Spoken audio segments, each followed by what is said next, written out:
Happy holidays and happy new year, everybody. We're taking a look back at the best of 2023 from the Hidden Killers podcast. And today, a look back at the best of Murder in the Morning. Some of our most compelling stories of 23. Enjoy. Murder in the Morning from the Hidden Killers podcast. Google strikes again in incriminating someone who is already doing horrible things like, poisoning your wife. Yeah. That's not a sign of a good marriage, I'd say. Not usually a good sign when your internet search history literally says, internet browsing history, can it be used in court? Police track package delivery and delete Amazon history, police. And also food v industrial grade sodium nitrate. It looks a little weird. It looks like you may be up to no good if you're searching those sort of things, especially if someone around you happens to die by those sort of circumstances. It's happened in Minnesota. Poison scientist charged with murdering his wife due to a toxic substance. He had expertise in poison science. That's something you can go into. Poison science? Is that like I'm going to study poisons? It sounds very third grade. I didn't know it was a thing. I know in veterinary medicine, there's obviously poison control. Poison control. Yeah. I guess it is. Connor Bowman, who's 30 years old, has destroyed the rest of his life now by being arrested and charged with second-degree murder in connection with the death of his 32-year-old wife, Betty Bowman. Authorities allege that Connor administered a lethal dose of liquid, you say the word? Oh, colchicine. Colchicine, a substance used for treating gout, leading to Betty's untimely demise. Problem there with that is that Betty didn't have gout. Betty Bowman's health took a dire turn in August when she was hospitalized with symptoms resembling food poisoning. Tragically, just 4 days later, on August 20th, she succumbed to what an online obituary described as a sudden onset autoimmune and infectious illness. That's a fun one. What's going on with you today? I got a sudden onset autoimmune infectious illness. How are you? Oh, did you see the latest Housewives the other night? I don't know. I got a sudden onset autoimmune infectious illness. Sounds like this chick was immune compromised. Might have been. She was already very fragile, it sounds like. Authorities began investigating Betty's death, leading to an arrest of her husband, Connor Bowman. 2 months later, the criminal complaint alleges that Connor administered a toxic substance. Again, your turn. Colchicine. Colchicine. Okay, colchicine to Betty, which can be fatal when given at a high dosage, exceeding 0.5 milligrams per kilogram, according to the National Library of Medicine. The complaint further reveals that Connor had conducted online searches to determine Betty's weight in milligrams multiplied by 0.08. A dosage far surpassing the same safe limits. Additionally, his online search history, like we talked about earlier, reportedly showed queries relating to purchasing this drug 5 days before Betty's death, as well as questions about the legal implications of internet searches and deleting Amazon data.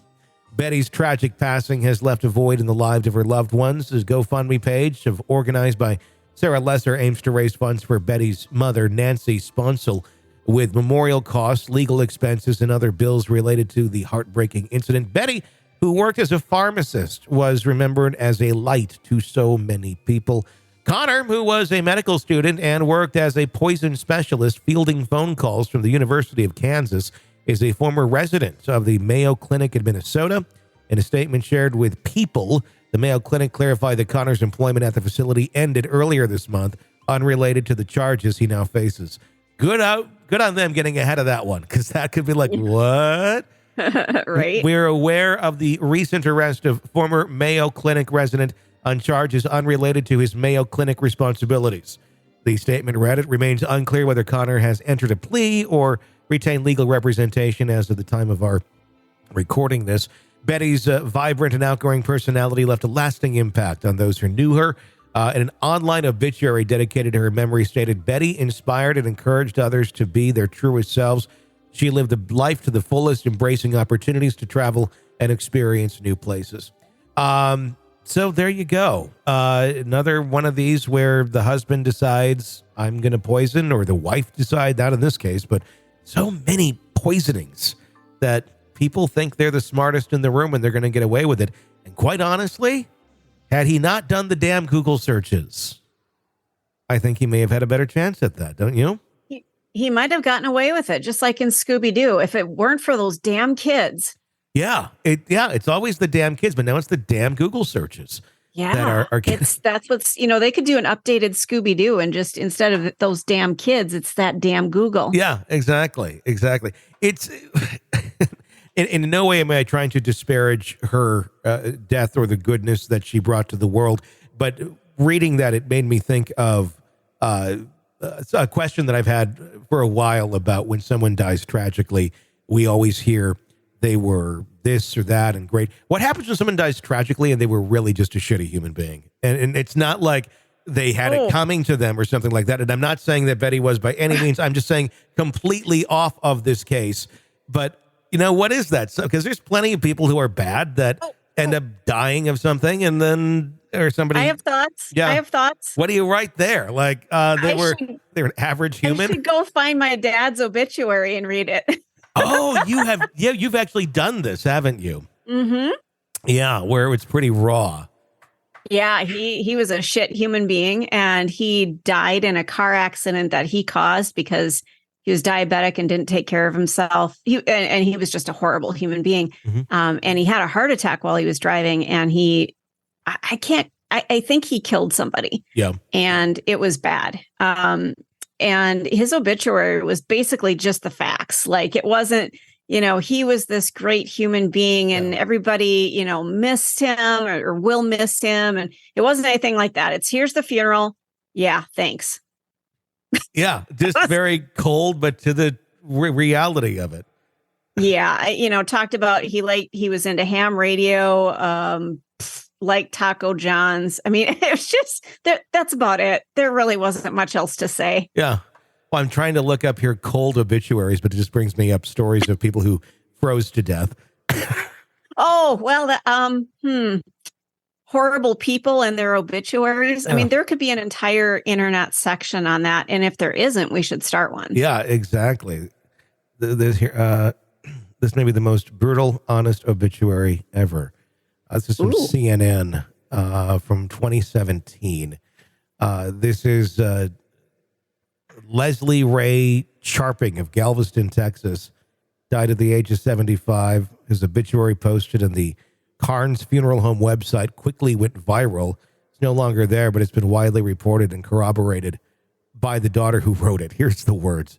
Let's see how bad this one. Leslie Ray Popeye Charping was born in Galveston on November 20th, 1942, passed away January 30th, 2017, which was 29 years longer than expected and much longer than he deserved. At a young age, Leslie quickly became a model example of bad parenting, combined with mental illness and a complete commitment to drinking, drugs, womanizing, and being generally offensive. Leslie enlisted to serve in the Navy, but not so much in a brave and patriotic way, but more as part of a plea deal to escape sentencing on criminal charges. Leslie's hobbies included being abusive to his family, expediting trips to heaven for the beloved family pets, and fishing, which he was less skilled with than the previously mentioned. Leslie's life served no other obvious purpose. He did not contribute to society or serve his community, and he possessed no redeeming qualities besides quick wit, sarcasm, which was amusing during his sober days. With Leslie's passing, he will be missed only for what he never did, being a loving husband, father, and good friend. Leslie's passing proves that evil does in fact die and hopefully marks the time of healing and safety for all. Wow. Girl, I can relate. That's a very honest obituary. I like that. Well, not everybody is a good person, and I hate to be such a pessimist. No, it's true. I don't mean to come across that way, but not everybody is a vibrant, outgoing, wonderful person who left a great footprint on this earth. Some people are just shit people. And those shit people sometimes get killed by other shit people. But it seems so many times like when they die, it's like, oh, such a lovely human being and did this or not even like really going into detail about like how lovely they were. Just, a lot of fluff. Like, oh, did this like get copy and pasted from somebody else's obituary?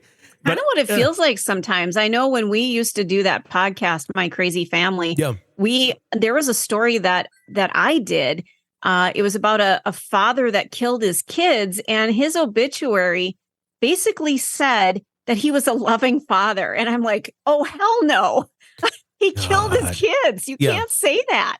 Where are you getting that? That had to be a copy paste. Without a doubt. Without a doubt. I'm looking at some of these.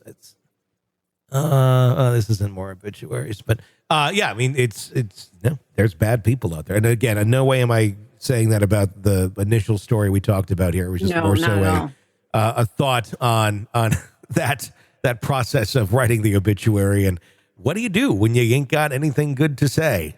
Well, in that case, we just listen to you be very brutally honest. And that's really what they deserve. Sick of the ads? We are too. Start listening with no commercials now and get access to all of our episodes in advance of everyone else. Become a True Crime Today Premium Plus subscriber on Apple Podcasts. Search True Crime Today Premium Plus on Apple Podcasts or go to our podcast page and sign up now. True Crime Today Premium Plus. Sign up now.